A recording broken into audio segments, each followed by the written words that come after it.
My name is Corley Dittman, and I'm an environmental specialist too with the Washoe Tribe.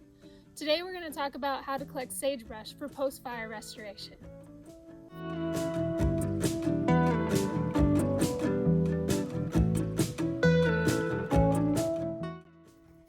So you may be asking, well, how do I tell which is a sagebrush versus a rabbitbush versus a phedra versus, well, you know, there's tons of plants out there.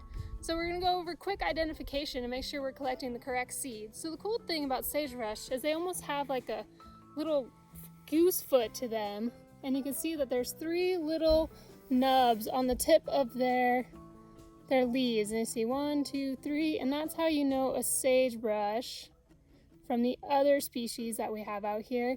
And then the seeds are on the very tip in these fluorescents, and if you kind of shake them, you can kind of see the seeds flying off, just like that.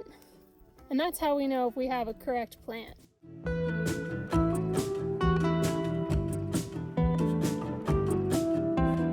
Pretty clear, so this is what a full sagebrush plant looks like, and we can see again up and close, these are its fluorescents up at the tip. That's where the seed is that we're going to collect.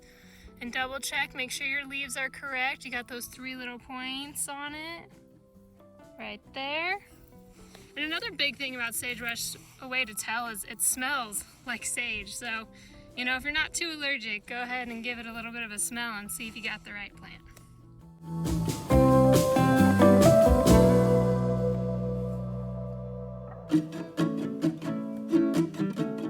In our region, we have 3 types of Artemisia tridentata, or sagebrush.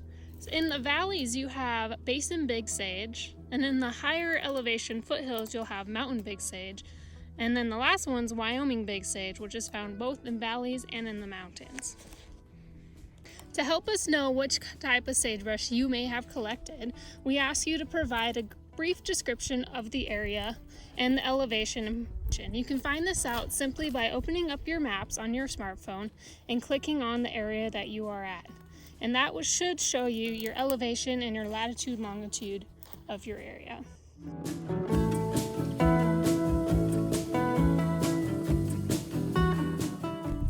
So all you need for collecting sagebrush is simply a bucket, your hands, and possibly a glove.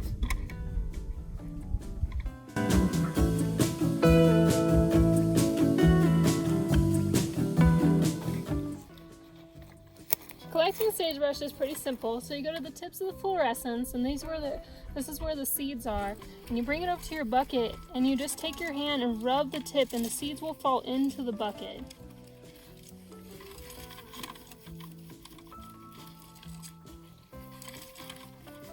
You don't have to be too rough. You can be pretty gentle. The seeds will fall pretty much right off into your bucket. Be careful when it flips up.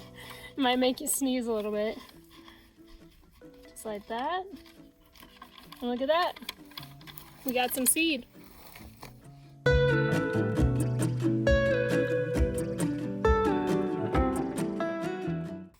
Alright, so once you have your seed collected, you want to store it in some sort of paper bag or maybe even a paper envelope.